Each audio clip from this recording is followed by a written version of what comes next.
오늘은 어린이 주일입니다. 어떻게 이제 5월달이 벌써 되었습니다. 가정의 달이죠.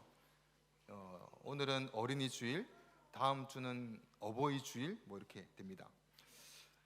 부모님들도 이제 어떻게 보면 이런 생각할 수 있을 것 같아요. 어린 아이들이 뭐 2살, 3살이 어른 예배 이렇게 들어와서 나도 이해하기 힘든 말씀을 제대로 이해할까 여러 가지 고민을 할 수 있을 것 같아요. 아이들이 가만히 앉아 있지 않고 많이 떠들기도 합니다. 하지만 제가 성경을 하나하나 강의를 하다 보면서 아는 것 하나가 뭐냐 하면 성경에는 주일학교 예배를 따로 드리지 않더라고요.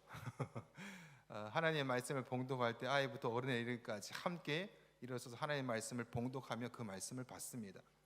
분리되는 건 없었는데, 근데 요즘에 이제 아이들이 어려우니까 따로 이제 예배를 드리지만 그것은 적용의 관점에서 말씀을 쉽게 풀어서 배우는 과정이라 한다면 어른 예배는 함께 들어와서 하나님을 배우고 함께 예배를 배우고 찬양과 기도를 배워가는 신앙의 배움의 장터이기에 제가 우리 교회는 적극적으로 아이들을 다 데리고 들어오십시오 이렇게 하다 보니까 뒤쪽에 앉으면 이제 뭐 정신이 이쪽에 갔다가 이쪽에 갔다 왔다 갔다 하실 거예요. 그래서 최대한 앞쪽에 앉으시고 아이를 데리고 고생하는 엄마들은 저 뒤쪽에서 아마 들락날락 하실 겁니다. 그리고 아이들 떠들 때마다 가서 또 설득시켜서 들어오고 하는 과정을 1년, 2년 지나면 뭐 어느 정도 적응합니다. 뭐 그 과정에 여러분이 몸살을 할 뿐이고 제일 힘든 건 이제 엄마 아빠가 몸살을 하는데 아이들을 살리기 위해서라면 그 정도는 감수해야 되지 않나라는 생각을 해봅니다.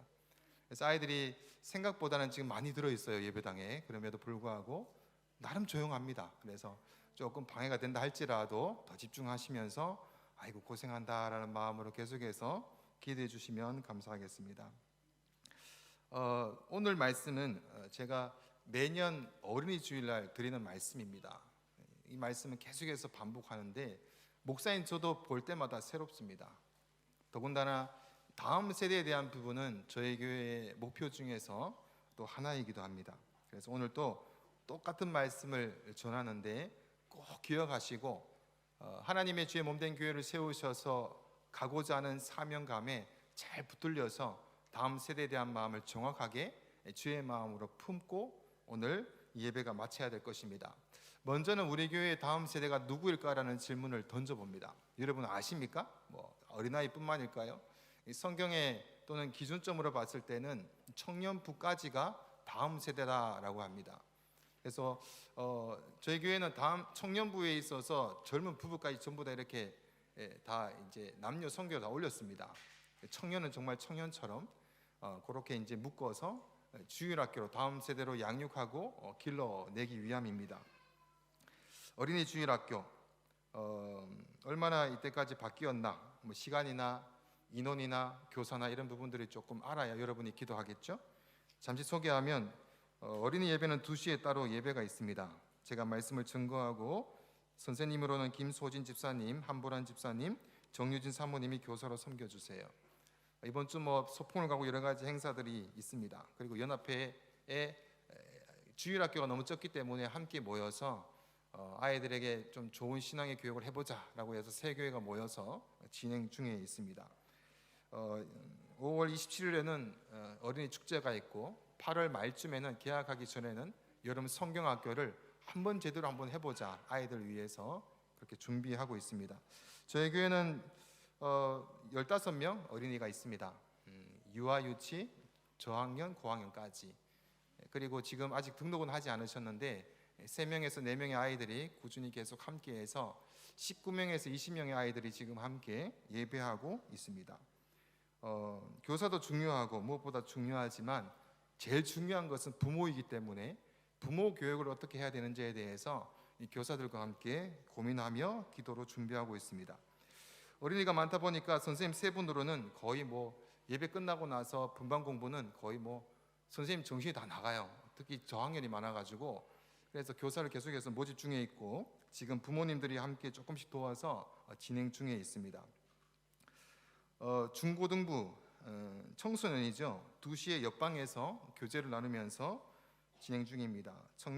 청년인 종민, 현이, 세원이, 다윤 청년이 리더로서 언니 오빠로서 그들과 함께하고 있고 선생님으로는 아름 자매님이 섬겨주고 있습니다.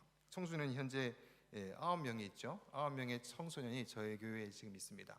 그리고 이번에 연합 캠프로 새 교회가 다 적고 적으니까 우리 함께 모여서 아이들에게 좋은 아이들에게 맞는 찬양, 아이들에게 맞는 말씀, 기도를 해야 되지 않을까라고 해서 지난 부활절 방학 때 아이들 15명이 모여서 새 교회가 모여서 함께 캠프를 다녀왔습니다.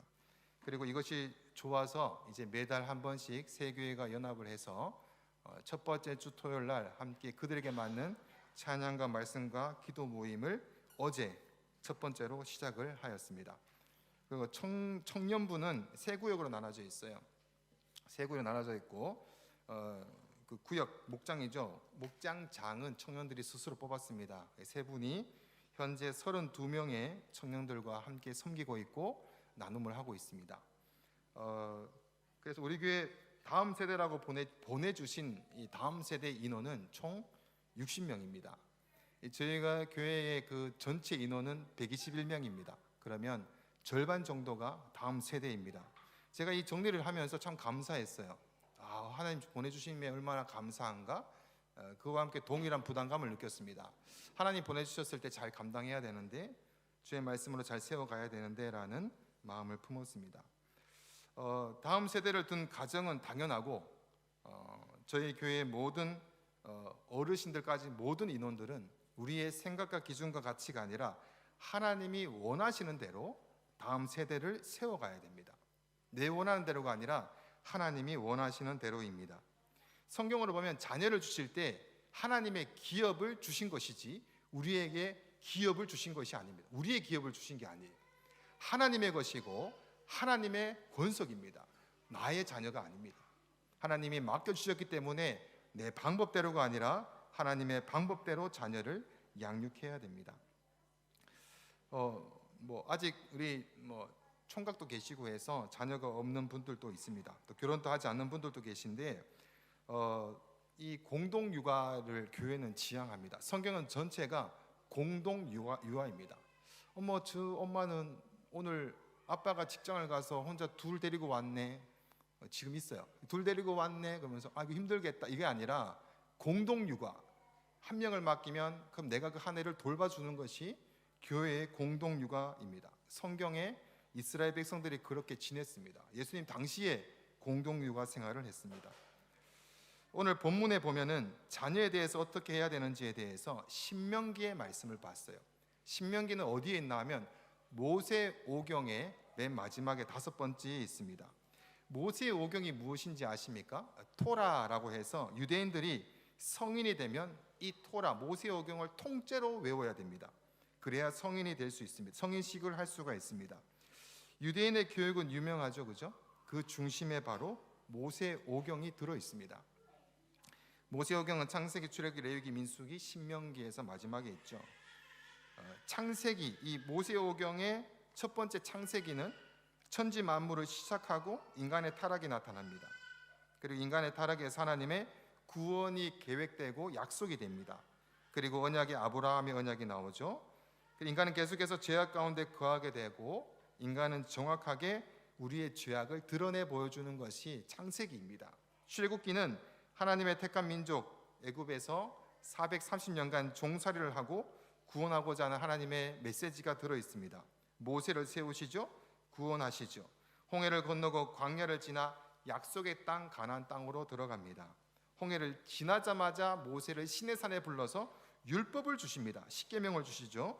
하나님의 말씀을 주십니다. 구원하고 나서 하나님의 말씀을 맡기시죠.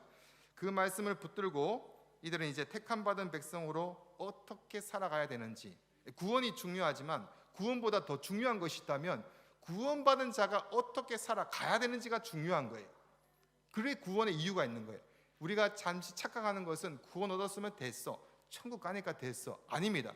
구원은 천국 가기 위한 것이 아니라 하나님의 백성으로 구원하셔서 하나님의 나라를 가르치고 세워가며 구원을 완성시켜 나갑니다. 그래서 구원 얻은 자는 처음부터 어린아이라 부르며 그 신앙이 자라난다라는 성경의 표현이 나오게 됩니다. 여러분이 나는 구원받았다라고 됐어라고 한다면 크게 착각을 하고 있는 것입니다. 아이부터 어른에 이르기까지 하나님을 말씀을 세우셔서 그 중심에 예배를 세우시면서 말씀으로 양육해서 구원받은 자가 어떻게 살아가야 되는지를 말씀을 통해서 배워나가게 되죠. 그 다음에 레위기입니다. 1세대 이 구원을 얻어놓고 하나님께서 예배를 자꾸 세워가세요. 예배의 모든 것 안에서 구원받은 자의 백성의 삶을 가르치십니다. 그래서 그 모든 예배에 대한 규범이 레위기에 나오게 되죠. 그리고 1세대 신앙의 1세대 인구조사부터 2세대 인구조사 때까지 이제 민수기 해서 숫자를 세는 부분들이 나옵니다. 그러면서 하나님께서 430년간 애굽의 종살이의 세대를 거치면서 몸에 배인 그런 죄악들을 하나하나 광야에서 드러나게 하십니다. 그리고 중요한 부분들을 하나하나 정리하셔서 하나하나 그 상태를 모으십니다. 그리고 말씀하셨던 모든 것도 모으십니다. 그 모으고 모아서 추격하고 걸러내서 다시 말씀하시는 것이 신명기입니다. 그래서 신명기는 제신자를 쓰고요, 명령할 명자를 써서 하나님의 명령을 모두 다시 모아서 다시 기록한 책이 신명기입니다. 너무 중요합니다. 결론에 해당하기도 하고 이 신명기의 말씀으로 성경 전체를 볼 수 있는 눈을 열리기도 합니다. 신학적인 용어로는 신명기 사관이다라고 부르게 됩니다. 우리가 이 신명기, 그럼 하나님이 추격하고 모으고 모으는 하나님의 마음이 가득 찼겠죠, 그죠? 그 말씀 가운데 오늘의 이 6장의 말씀이 나오는 거예요. 6장 전전장이 4장은 모세의 두 편의 설교가 들어있어요. 그 다음에 설교는 이런 내용이겠죠. 지켜야 될 규례와 우상 만들지 마라, 율법을 막 이렇게 말합니다. 그 다음에 5장에 넘어와서는 십계명을 말씀하세요. 그 다음에 오늘 본문인 6장입니다. 그러면 십계명과 설교가 다 끝나고 마지막 6장은 결론 같은 장으로 나와요. 너무 중요하죠.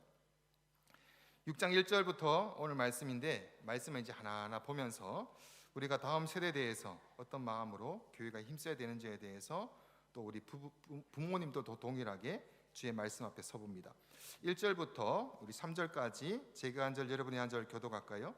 이는 곧 너희 하나님 여호와께서 너희에게 가르치라고 명하신 명령과 규례와 법도라.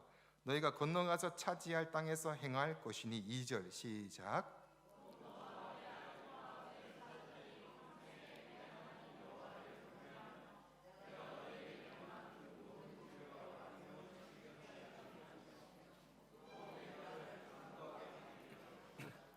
이스라엘아 듣고 삼가 그것을 행하라. 그리하면 내가 복을 받고 내 조상들의 하나님 여호와께서 내게 허락하심 같이 젖과 꿀이 흐르는 땅에서 내가 크게 번성하리라. 세 가지를 얘기하십니다. 명령과 규례와 법도, 하나님 말씀을 이렇게 세 가지로 표현해요. 간단하게 보자면 명령은 무조건적인 순종을 요구합니다. 무조건적인 순종. 왜냐하면 죄악 가운데 선한 것이 하나도 없고 좋아질 가능성이 전혀 없는 인생들을 구원하시고자 하나님께서 약속하시고 찾아오시죠. 계약을 하십니다. 언약을 맺으십니다. 근데 인간에게는 계약을 할 만한 능력이나 조건이 전혀 없기 때문에 일방적인 하나님의 계약일 수밖에 없어요. 그래서 하나님의 말씀에 우리 인생의 입장에서는 무조건 순종할 수밖에 없습니다. 우리가 행하는 것 전부 다 죄악이기 때문이죠. 그래서 말씀에 순종하라라는 말씀이 그 이유 때문입니다. 두 번째는 규례입니다. 규례라는 원어의 의미는 가죽이나 돌의 색이다라는 의미예요. 그래서 요즘은 기구가 좋아서 한 번에 찡 하면 새겨지는지 몰라도 이 당시에는 계속해서 그것을 계속해서 꺼야 됩니다. 그래서 새기고 새긴다는 의미를 가지고 있죠. 그리고 새겨지면 영구히 보존이 된다는 의미가 또한 함께 들어 있습니다. 그래서 하나님 말씀을 새기는 것이기에 반복이 들어가고 습관을 전제를 합니다. 6절에서 내가 마음에 새긴다라는 말씀에 이는 듣고 익힌다라는 것을 넘어서요. 다시 말해서 하나님 말씀을 듣고 깨닫고 맞아 놀랍네, 감동이 오고 이렇게 막 회개도 하고 다 했어요. 이것이 얘기하는 거 아니라 직접 그것이 현실에서 나타나는 것을 눈으로 목도하는 것까지 가는 겁니다. 이것을 체험한다는 거죠. 이 체험하는 신앙과 그냥 내 마음에 그냥 감동한 신앙은 하늘과 땅 차이입니다. 그래서 우리가 배운 성경 공부와 이해도 중요하지만 나아가서 삶의 자리에서 넘어지기도 하고 또 여러 가지 흔들리기도 하지만 싸우면서 그 흔적을 새겨가는 것이 가장 중요합니다. 이 단어가 바로 새기다라는 단어입니다. 누가 가르쳐야 됩니까? 그 말씀은 앞에 있는 목사가 가르치고, 집에서는 부모가 가르치고, 주일학교의 교사가 가르치고, 교회의 신앙의 어른이라면 누구나 가르쳐야 됩니다. 그리고 순종하여 지켜나가면서 본을 보여서 내가 하나님을 믿는 그 모습을 바라보면서 그것이 본이 되어 아이들이 그 모습에 하나님을 체험케 해주어야 합니다. 함께 경험해 나간다라고 할 수 있겠죠. 세 번째는 법도입니다. 법도. 선포적이고 선언적인 의미가 있어요. 법도. 정해진 본문을 낭독한다, 선포한다, 선언한다라는 의미가 있습니다. 믿음의 사람들은 하나님께서 약속하셨어요. 그래서 그 하나님의 약속은 자신을 걸고 약속하셨기 때문에 분명히 말씀하신과 동시에 이루어져요. 시간이 언제냐가 문제지 항상 하나님의 말씀은 항상 결론에 해당합니다. 그리고 완전히 정해졌다라는 미래 완료형으로 진행이 됩니다. 그러면 믿음의 사람들은 어떻게 얘기해야 되나 하면 항상 여호와의 말씀을 선언을 하고 선포하면서 살아가야 됩니다. 이것은 의무예요. 약속받은 자, 구원받은 자의 의무는 하나님께서 행하실 말씀을 선언하고 선포하는 의무를 다해야 됩니다. 가정에서 아이들에게 하나님이 널 향해서 놀라운 계획을 가지고 계셔. 하나님은 하나님 자신을 걸고 너에게 약속하셨기 때문에 네가 가진 모든 것은 지금 하나님께서 가장 좋은 곳으로 인도할 거야. 하나님의 약속을 계속 선언해주고 선포해주는 것이 가정에 있어야 됩니다. 말씀의 선언이 되는 것이죠. 우리가 일상의 대화 가운데 이런 하나님의 말씀의 선언들이 있어야 됩니다. 이것은 선택이 아니라 의무입니다. 그 사람의 어떤 말이나 행동은 모두가 그 사람의 마음에서 나오죠. 그 말한 것을 가지고 행동으로 옮겨지게 됩니다. 그러면 그것을 바로 사람들은 얘기하기에 삶이다라고 얘기합니다. 여러분의 마음과 하나님의 말씀을 가득 찼다면 삶이 하나님의 말씀이 드러나게 될 것입니다. 또 이렇게 얘기할 수 있을 것 같아요. 왜 하나님께서 이 백성들을 모아다가 이렇게까지 계속해서 강조하실까? 이유는 가나안 땅에 들어가서 행하라라고 합니다. 광야의 길은 아무것도 없어요. 그래서 어떻게 보면 물 한 방울이 감사할 수도 있고 바라볼 것과 딴 생각할 것이 전혀 없어요. 그냥 하나님 밖에 없어요. 그거 바라보는 훈련을 하는 겁니다. 두 번째는 가나안 땅에 들어가서 행하라라는 것은 이미 가나안 땅에는 수많은 족속이 우상을 섬기면서 가득했었습니다. 그래서 그곳에 넣기 전에 하나님께서 말씀으로 단단히 세우시는 장면이 바로 오늘의 장면이기 때문입니다. 가나안 땅의 우상의 기준과 가치를 따르지 않고 애굽에 종살이했던 부분들을 따르지 않고 오로지 하나님의 말씀으로 기준으로 살아가야 된다라고 얘기합니다. 이 말씀이 왜 중요하나 하면 지금은 다를까요? 지금은 우리 아이들이 세상에서 살아가는 삶이 예전에 광야에서 애굽에서 나왔던 백성들이 광야에서 살아가고 가나안 땅에 들어가는 삶과 차이가 얼마나 있을까요? 가나안 땅에 가서 모든 족속들을 다 없애라 그럽니다. 아이부터 어른, 짐승 싹 밀어버리라 그럽니다. 왜냐하면 우상이 조금이라도 들어올까 봐. 그래서 그곳에 아이들이나 모든 하나님의 사람들은 그 접촉까지도 하지 말라고 합니다. 다 밀어버리라고 말씀합니다. 비우고 들어가라라고 말씀합니다. 자, 우리 아이들 같은 경우를 보면 제가 표를 보시면 제가 대충 표를 작년에도 좀 보여드린 것 같은데 일주일 동안 아이들이 살아가는 시간의 표를 한번 만들어 보았습니다. 105시간 중에서 1시간 나머지 40시간은 한 64시간 정도 학교에서 보내는 것 같아요. 8시간은 한국인 것 같고요. 한국은 더 있을 수도 있겠죠. 여기서는 아이들이 8시에 수업 시작했다가 빠르면 12시나 1시에 오는 것 같아요. 공부를 뭐 하는지 모르겠어요. 뭘 하는지 모르겠지만 아이들 굉장히 빨리 와요. 그리고 집에서 아이들이 심심해가지고 뭘 할지 몰라는 굉장히 당황하고 있어요. 학원도 안 가지, 할 게 없네요. 심심하다는 노래를 부르면서 책을 읽어요. 그렇게 되는 것 같아요. 문제가 뭐냐면 학교에서 보내는 시간과 집에서 보내는 시간, 그 시간이 다 포함을 해서 앞에 보시다시피 이렇게 돼 있어요. 그런데 만약에 학교에서 하나님의 말씀이 적금되지 아니하고 가정에서 하나님의 말씀이 적금되지 아니한다면 아이들은 어디에 노출이 되어 있나라는 것입니다. 하나님의 말씀이 없고 양육이 없고 하나님에 대한 말씀에 선언이 없는 생활을 한다면 굉장히 심각할 것입니다. 교회에 와서 제가 말씀 전하는 거 한 30분, 주일학교 예배 가면 한 10분, 20분 정도 말씀을 전해요. 아이들이 1시간 또 되지 않는 시간에 말씀을 듣고 이것으로 끝난다면 말이 안 되는 시간 가운데 아이들은 가나안 땅에 노출이 되어 있는 우상 숭배에 노출이 되는 삶을 살아가고 있습니다. 그래서 가정이 무엇보다 중요합니다. 물론 가정 때문에 독일로 오신 분들이 있습니다. 한국에서는 아이가 6시, 7시에 새벽에 나가면 10시, 11시에 집에 들어오는 것이 보통이죠. 고등학교 되면 그렇게 다 살아가는 것 같아요. 근데 하나님의 말씀이 없는 아이가 공부는 열심히 해요. 방향이 어디로 잡힐까요? 그래서 요즘에 교회가 학교를 세우기 시작했습니다. 더 이상 세상의 교육이 안 되기 때문에. 이건 과연 맞을까? 여러 가지 의견들이 많지만 대안이 없잖아요. 그래서 대안이 대안학교인가 봐요. 그래서 대안을 두는 것 같아요. 정말 어떻게든 해보려고 하는 노력. 하지만 학교에 대안학교를 보낸다 해도 대안학교조차도 그 아이의 교육은 가정에서 이루어진다라는 것을 대안학교에서는 가르친다 그럽니다. 왜냐하면 아이들이 경험할 수 있는 시간에 최대한 하나님의 말씀을 가르쳐야 되기 때문이죠. 그래서 결국 교회와 가정과 온 성도가 힘을 다해서 다음 차세대를 향해서 말씀에 꼭 붙들려 살 수 있도록 강조하고 선언하며 함께 경험해 나가도록 노력해야 됩니다. 예배 전에 제가 교회 소식으로 이 여성교회, 이 남성교회가 이렇게 6구역을 만들었다 그랬습니다.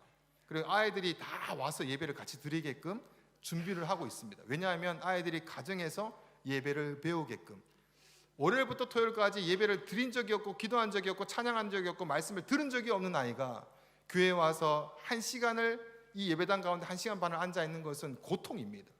습관이 안 돼 있어요. 기도가 뭔지도 모르겠고 찬양과 예배가 재미가 없는 딴 세상 이야기입니다. 하지만 저희가 그 이 여성교회 남성교회 가정들을 3가정 4가정 합쳐서 아이들에 맞춰서 예배를 드리려고 그래요.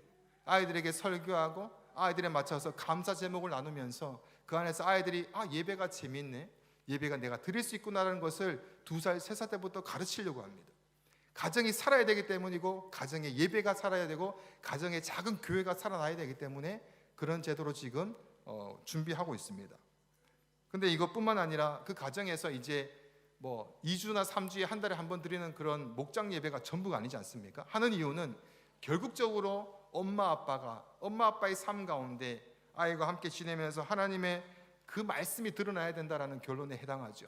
그리고 예배를 함께 이제 예전에는 너무 어색해서 아빠가 갑자기 예배드리자. 이 아빠가 왜 그러지? 이런 좀 분위기가 있는가 봐요. 드리지 못하더라고요. 근데 가정의 예배, 목장들이 예배 드리다 보면 예배 드리자 그러면 예배 드리자고 라고 아이들이 이해하고 부모님들도 쉽게 시작할 수 있지 않을까라고 해서 지금 준비하고 진행하고 있습니다.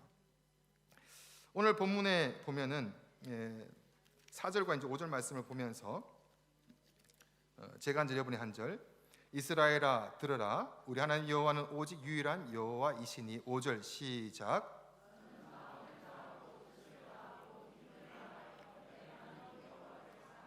아멘. 신명기에서 제일 중요한 포인트 되는 말씀은 이스라엘아 들으라라는 들을지어다라는 단어예요. 쉐마라는 단어인데 교회만 말씀하시는 것이 아니라 가정에도 동일합니다. 하나님 말씀을 들어라. 하나님 말씀으로 양육하고 애들을 교육함에 있어서 아이들아 들어라. 하나님 말씀을 들어야 되지 않겠니라고 가르치는 모든 과정 가운데 모든 부모와 어른들은 계시의 전달자가 되어야 됩니다. 앞에 있는 목사님만 말씀을 증거하는 것이 아니라 여기 있는 모든 신앙의 사람들은 하나님의 말씀을 자녀에게 가르치고 하나님의 말씀을 전해야 됩니다.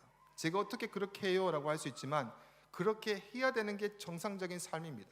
여러분이 그게 안 되면 삶 가운데 어떻게 하나님의 말씀대로 순종하며 살아가고 계실 수가 있어요.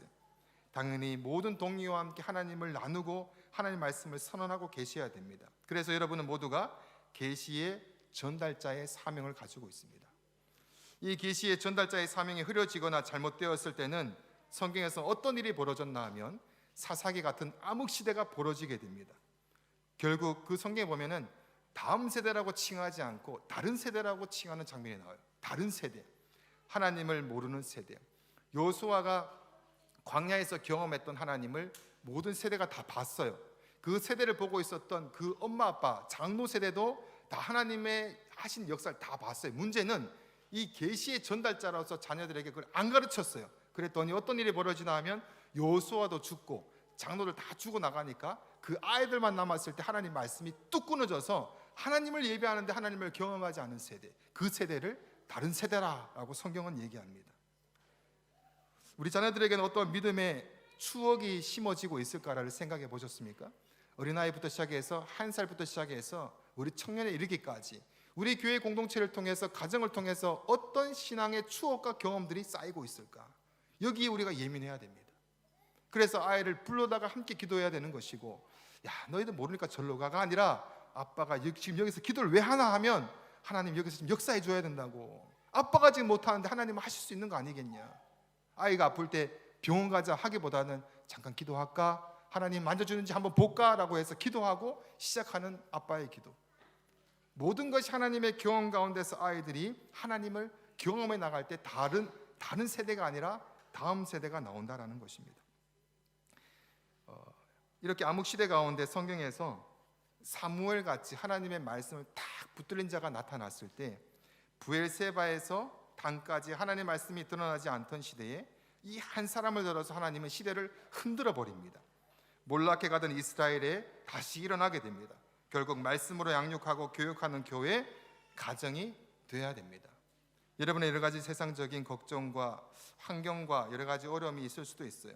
옛날보다는 지금이 굉장히 많이 달라질 수 있습니다.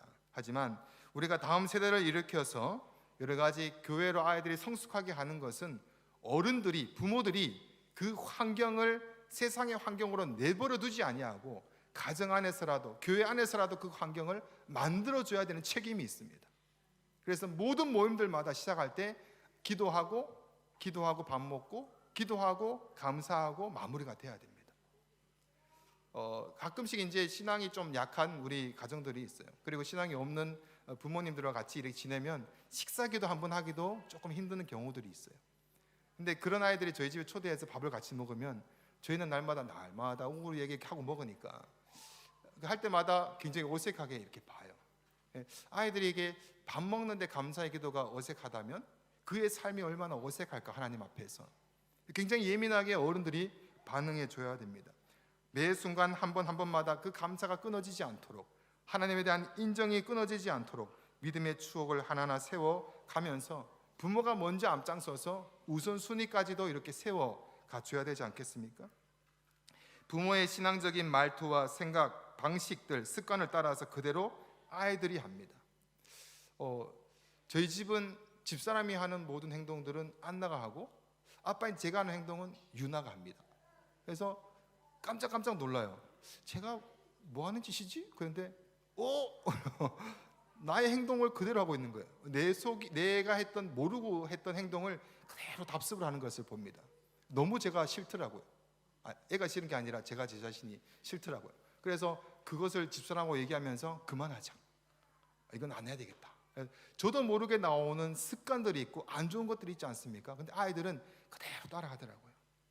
근데 만약 이걸 바꿔서 얘기해서 신앙의 습관과 신앙의 경험과 믿음의 고백이 자연스럽다면 나도 모르는 사이에 아이들이 그것대로 생활해 가고 살아가지 않겠습니까? 4절과 5절에 하나님을 사랑하고 경외하도록 가르치는 것이 목표다라고 합니다. 하나님을 사랑하고 경외하는 것. 하나님을 사랑하고 경외하는 것이 빠진 인생을 생각해 보셨습니까?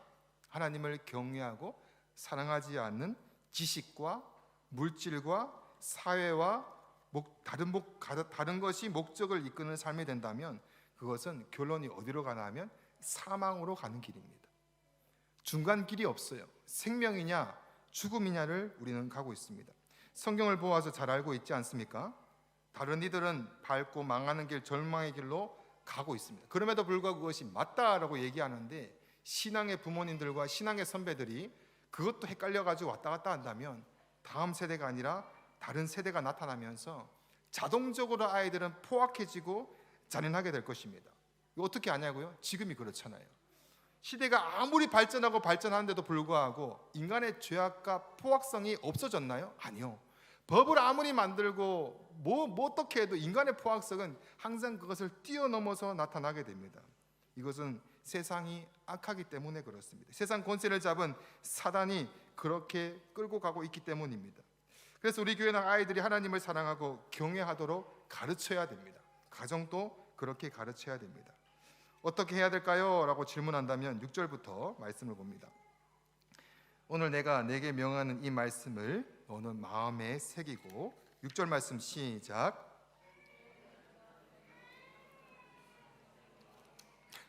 다시 한 번 더 7절 시작. 내 자녀에게 부지런히 가르치며 집에 앉았을 때든지 길을 갈 때든지 누워 있을 때든지 일어날 때든지 이 말씀을 강론할 것이며, 8절 시작. 너는 또 그것을 내 손목에 메어 기어를 삼으며 내 미간에 붙여 표로 삼고, 시작. 9절. 또 내 집 문설주와 바깥문에 기록할지니라. 아멘.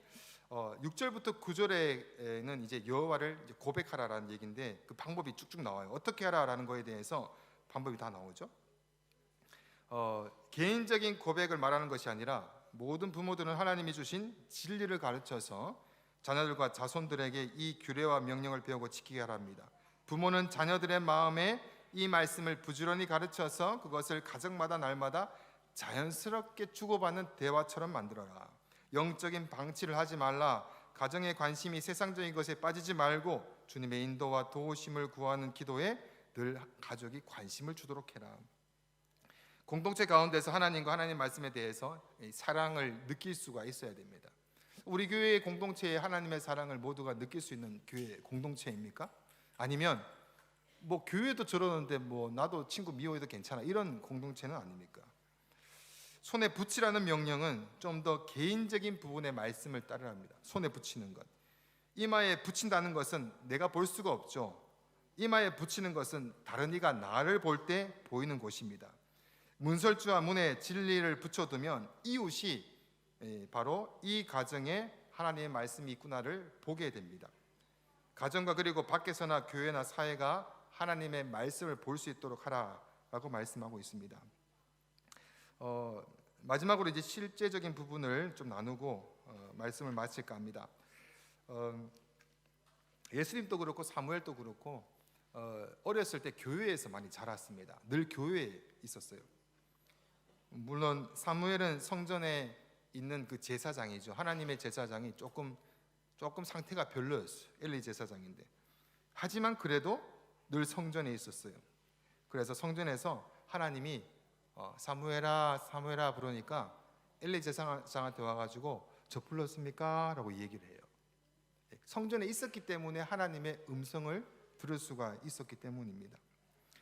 그리고 사무엘에게 하나님께서 늘 함께 하셔서 여호와의 선지자로 세우면서 그 시대를 깨우고 나라를 세우는 자가 됩니다. 아이들이 영적으로 성전에서 지내야 됩니다. 그리고 듣든지 안 듣든지 교회에서 늘 찬양 소리와 기도와 말씀을 들어야 됩니다. 저희 둘째가 유나가 베를린에 왔을 때가 2017년에 제가 왔으니까요. 2015년생이거든요. 2살까지 한국에서 있다가 왔어요. 한국에 있었던 제가 수도중앙교회는 CCM을 잘 안 부르고 찬송가만 막 불러요. 거기다가 이제 물개 박수 그래가지고 목사님께서 부흥의 목사님이셔가지고 그냥 그냥 찬양하면 박수 치면서 그냥 막 갑니다.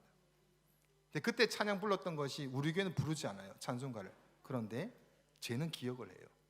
그래서 제가 좀 어디 교회를 다니고 있지 쟤는? 막 이렇게 할 정도로 제가 부르고 있어요. 아이들은 다 듣고 있습니다. 깜짝 놀라요. 아이들에 대해서 우리가 늘 그 자리에 놔두는 것을 하나님께서 어떻게 그를 만지시고 계시고, 왜냐하면 말씀과 찬양과 기도는 사람이 노력하고 심어줘서 심어지는 게 아니에요. 성령께서 하셔야 되는 거고 깨닫게 하시고 심어주셔야 되기 때문에 그 자리에 갖다 두어야 됩니다. 그리고 그것으로 시작해서 진행이 되어야 됩니다. 성경에서 예수님이 그랬고 사무엘이 그랬습니다.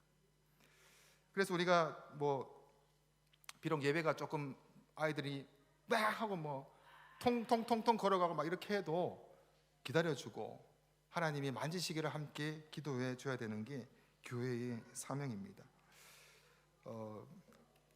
이제 찬양하고 기도하고 이제 마칠 건데, 우리 마주 나오시고 우리 교회가 지금 빌린 교회예요. 그래서 앞에 있는 세팅을 다 해야 되고 뭐 여러 가지가 있지만 제2남성교회 이런 목장을 만들면서 제일 걱정이 세네 가정이 만나면 13명 막 들어가야 되는데 집이 부족한 거예요. 그래서 지금 교회관을 급하게 막 찾고 있는 중에 있습니다. A 구역에 찾고 있는 중에 있는데 이를 위해서 좀 기도를 많이 해주세요.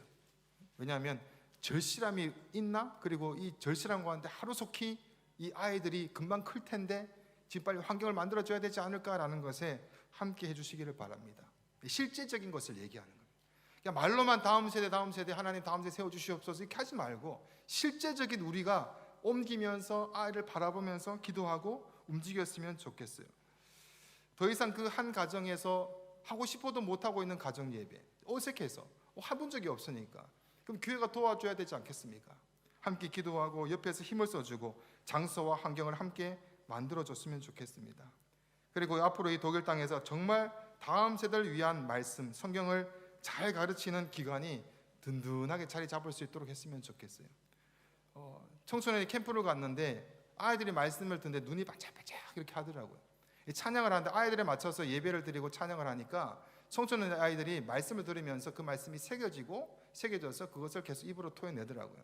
찬양할 때 그들이 눈을 감고 찬양하기 시작하고 기도할 때 그들이 하나님께 엎드려서 입술을 열어서 기도를 시작하더라고요. 그리고 놀라운 것은 그 아이들이 부모님 중에서 안 믿는 부모를 위해서, 안 믿는 가족을 위해서 엎드려서 눈물로 기도하는 장면을 보았습니다. 우리가 다음 세대를 이렇게 세워가면서 하나님께서 그 사명을 왜 주셨을까를 좀 기억을 했으면 좋겠어요. 이게 정말 중요하구나. 그리고 늦어지면 안 되는구나. 그리고 세상 갈수록 악해지는구나. 종말의 시간을 가고 있으니까. 그런 좀 긴박성을 당장 부모가 안 가진다면 그만큼 심각한 일이 어디 있겠습니까? 지금 내 아이가 지금 학교를 다니고 있고 뭐 또 여기 유학을 나온 청년들도 있지만은 유학을 가 있는데 얘가 하나님과는 어떤 관계로 지금 목적을 세워서 공부를 하고 있지? 그런 거룩한 부담감과 떨림이 좀 있었으면 좋겠어요. 주여, 주 영혼을 잡아주셔서 하나님을 바라보는 시선과 그 목적 아래서 하나님 말씀이 사로잡혀서 하루하루 성장할 수 있도록 주여 인도하여 주시옵소서. 환경이 없다면 주여 환경을 만들어 주시옵소서. 함께 힘쓰고 애썼으면 좋겠습니다. 그래서 우리 다음 세대들이 우리 마음대로가 아니라 하나님의 말씀대로 이렇게 성장해 나갈 수 있도록 기대를 했으면 좋겠어요. 그를 들어서 하나님께서 어떻게 사용하실까? 그를 들어서 앞으로 하나님께서 행하실 놀라운 일들을 그에게 말해주고 선포를 해주고 선언을 해줘야 되는 일은 저희 부모들이 또 어른들이 해줘야 되는 일이 되는 것입니다. 하나님, 이 아이들의 선한 목자가 되시 주여 인도하여 주시옵소서. 어제 연합 예배 때 어린아이들에게 그런 얘기를 했어요. 혹시나 학교에서 힘드니 또는 가정에서 힘드니 또 교회에서 외롭고 힘드니 하나님은 근데 선하시단다. 하나님이 선하시다는 것은 하나님 우리에게 가장 좋은 것과 선한 것으로 인도하신다는 뜻인데 그럼 네가 있는 그 환경은 가장 너에게 필요한 것이고 가장 너에게 필요하고 만들어가는 곳이란다. 그 아이들하고 얘기하고 기도했습니다. 아이들이 그 환경에서 벗어나려고 힘쓰고 용쓰는 것이 아니라 그거를 받아들이면서 잠잠히 하나님 나를 이곳에 보신 목적과 이유는 선하시다고 했는데 그것이 무엇입니까? 이 말을 누가 해줘야 됩니까? 이 말을 누가 해줘야 됩니까? 어른들이 해줘야 되는 거예요. 부모들이 해줘야 되는 거예요. 아이들이 스스로 알 수가 없어요. 그래서 이 사명을 우리에게 주셨습니다. 나중에 가슴을 치며 후회하기 전에 다시 한번 이 세대를 바라보면서 주여 이 세대 어떡합니까? 아이가 넘어질 때마다 괜찮아 일어나도 돼. 가장 선한 걸로 널 인도하실 거예요. 하나님은 널 사랑하셔 예수님을 십자가에 내줬잖아. 그래서 선언해서 세워가졌으면 좋겠습니다. 세워가는 아이들에 대해서 세상이 감당하지 못하는 그런 아이들이 나올 줄로 믿습니다. 그리고 이 베를린 땅에서 독일 땅에서 그런 아이가 나타나지 않을까요? 이 약한 시대 가운데 우리 세대들은 다 저갈지 몰라도 이 일이 멈춰지면은 안 됩니다. 다른 세대가 나오지 않도록 우리 다 같이 우리 찬양 드리고 기도했으면 좋겠어요.